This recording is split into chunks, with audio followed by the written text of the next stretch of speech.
Avez-vous pris le temps de vous écouter? Vous qui tendez aux autres une oreille attentive et compatissante, pourquoi ne prenez-vous pas plus de temps pour vous parler, pour vous comprendre?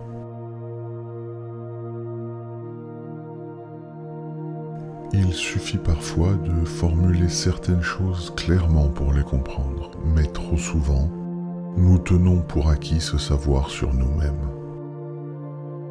Pourtant, rien n'est moins sûr. À force de ne s'intéresser qu'aux autres, on oublie, on devient étranger à soi-même et l'on ne se comprend plus.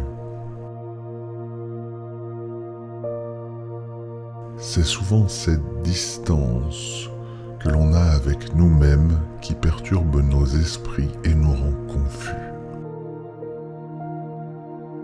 Après tout, lorsqu'un choix se présente, comment être sûr de prendre la bonne décision, celle qui est véritablement dans mon intérêt si j'ai perdu de vue qui je suis vraiment? Certains s'amusent sûrement de mes paroles, se demandant comment on pourrait se perdre soi-même de vue. Pourtant, ne soyez pas naïfs. Si des ermites se sont retirés loin du monde et de ses distractions, ça n'est pas par hasard. Pensez à tous les gens que vous avez vus prendre des décisions qui ne sont pas bonnes pour eux. Pensez à tous les choix faits qui ne pouvaient mener qu'à un échec. Si certains font ces choix, c'est qu'une raison existe.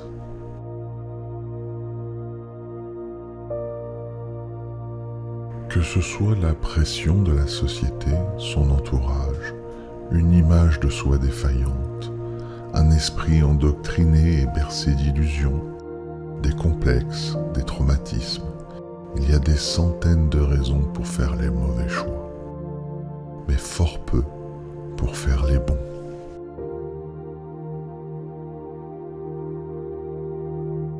Car les bons choix ne sont jamais ceux qui paraissent évidents.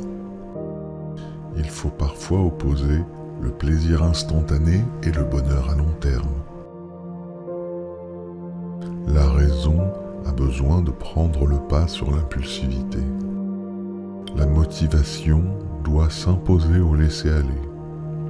Et à la paresse, il faudra opposer votre créativité. Mais comment trouver la force d'accomplir tout cela, de faire les choix nécessaires afin d'avancer? C'est simple, il suffit de se connaître, de se comprendre et de s'assumer. Non pas de façon superficielle comme c'est la coutume aujourd'hui. Le trip égocentrique consistant à inonder le monde de vos photos retouchées n'est pas s'accepter. C'est tenter de trouver chez les autres l'amour que l'on n'a pas pour soi-même. Mais en acceptant vos forces et vos faiblesses, en vous parlant comme vous parleriez à un ami, avec la même bonté et la même bienveillance, en vous jugeant de façon honnête, sans avoir peur de vous affronter, vous découvrirez une nouvelle intimité avec vous-même. De cette intimité naîtra un savoir intuitif de ce qui vous est bénéfique, ce qui rendra vos décisions plus simples à prendre. Même les choix les moins agréables deviendront évidents lorsque vous aurez ouvert les yeux sur vous-même.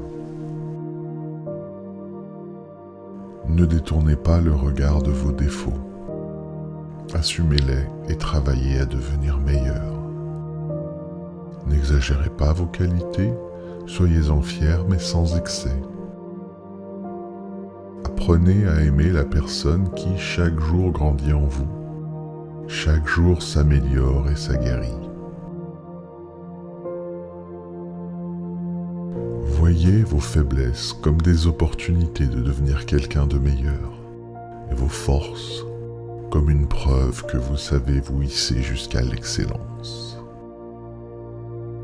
Il faut se connaître pour pouvoir se comprendre. Il faut se comprendre pour pouvoir s'accepter. Il faut s'accepter pour trouver sa place et son bonheur.